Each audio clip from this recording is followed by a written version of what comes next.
Aujourd'hui, à Bobigny, ce sont 16 camarades d'Air France qui sont convoqués devant le tribunal de grande instance pour la fameuse affaire de la chemise déchirée. Ce DRH d'Air France qui avait d'ailleurs envisagé de supprimer plusieurs milliers d'emplois. 16 de nos camarades syndicalistes d'Air France sont convoqués devant le tribunal de Bobigny.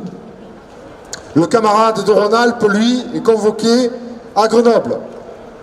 Ils sont accusés d'être auteurs de violences à l'encontre d'un DRH qui, lui, envisageait alors la suppression sans aucun état d'âme de plusieurs milliers d'emplois. Ils sont surtout coupables, aux yeux du patronat, aux yeux du gouvernement et des puissants de ce pays, de remettre en cause des choix d'entreprise qui sont faits au profit de quelques-uns et surtout au détriment d'une majorité. Depuis plusieurs mois, les attaques contre les libertés syndicales se multiplient et s'amplifient à peine masquées.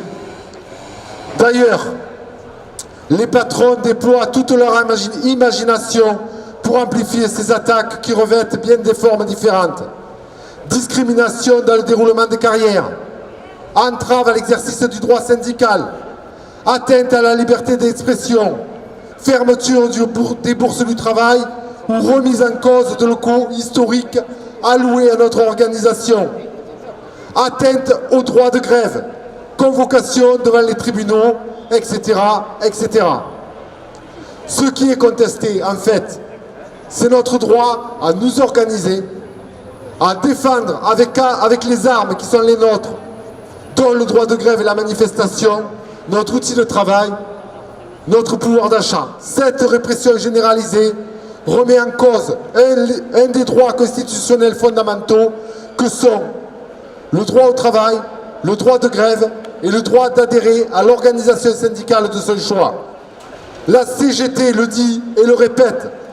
On le redit aujourd'hui dans le cadre de cette journée. Nous continuerons à faire ce pourquoi les salariés nous ont fait confiance, contester, proposer, rassembler et négocier. Pour nos droits, pour notre avenir, nous le disons, nous ne lâcherons rien.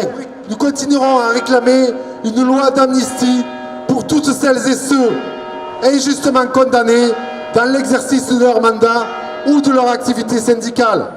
La vague de répression sans précédent que nous vivons est en lien direct avec les projets du patronat. À faire passer coûte que coûte pour faire toujours plus de fric. Comme la loi travail apporte tout sauf des sécurités auxquelles aspirent les salariés. Elle a suscité dans notre pays une mobilisation historique et une prise de conscience qui auront permis que la question du travail, son traitement par notre société soit au cœur des débats. Une responsable d'une organisation de jeunesse déclarait d'ailleurs, lors d'un débat récent sur la mobilisation contre cette loi, que cette mobilisation aura redonné à la jeunesse l'envie de s'engager pour son avenir et non pas de se replier, de se soumettre à la doxa dominante comme celle-ci est trop souvent invitée à le faire. Se joignant aux attaques du MEDEF, le gouvernement a pourtant tout essayé pour discréditer et diaboliser le mouvement de contestation qui n'a pas faibli. Il n'a eu de cesse d'attaquer ceux qui luttent pour le progrès social. La CGT a été tout particulièrement visée. Dénigrement permanent dans les médias, violences policières, répression inouïe des jeunes, des syndicalistes dans les manifestations et les entreprises, jusqu'à l'interdiction de manifester. De quel côté est la violence? De quel côté est la violence qu'a subi le patronat comme violence? Une chemise arrachée du PDG d'Air France, un pot de yaourt tombé à 10 mètres du flamboyant Macron et un non-serrage de main au président par un camarade sidérurgiste. Voilà toute la violence qu'ils ont subie. Pendant ce temps, le patronat vient de se partager 1100 milliards de dividendes pour les actionnaires. De quel côté est la violence?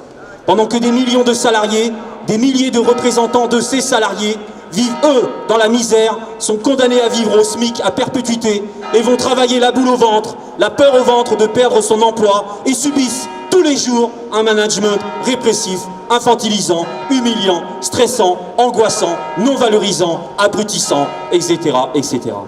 Et ce ne sont pas les 50 000 chômeurs de plus qui viennent d'arriver sur le marché. Ils vont encore servir à mieux nous exploiter et exercer ce chantage odieux sur les travailleurs et s'entendre dire « Je ne peux pas te payer plus, moi.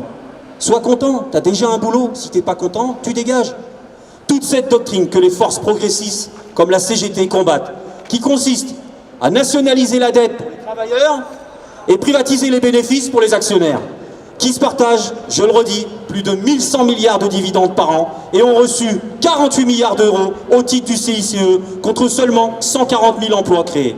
Vous me direz, le ratio est meilleur que celui de la Poste, que l'État vient d'abonder de 330 millions d'euros par an, ce qui fait plus d'1 milliard en 3 ans pour 0 emploi créé, mais plutôt pour 20 000 emplois supprimés en 3 ans à la Poste, ce qui fait de la Poste le plus grand licencieur de France. Les patrons ont beaucoup d'imagination dans la période sur les discriminations syndicales, jugées plus tôt, entrave au libre exercice de l'activité syndicale, atteinte à la liberté d'expression, fermeture des bourses du travail dont celle de Nice, atteinte au droit de grève, sanctions disciplinaires déguisées, dénigrement public des syndicats par le MEDEF et le gouvernement, autorisation de manifester en liberté surveillée dans le contexte d'état d'urgence, condamnation de militants en correctionnel. Il ne suffit pas de s'indigner, il faut s'engager.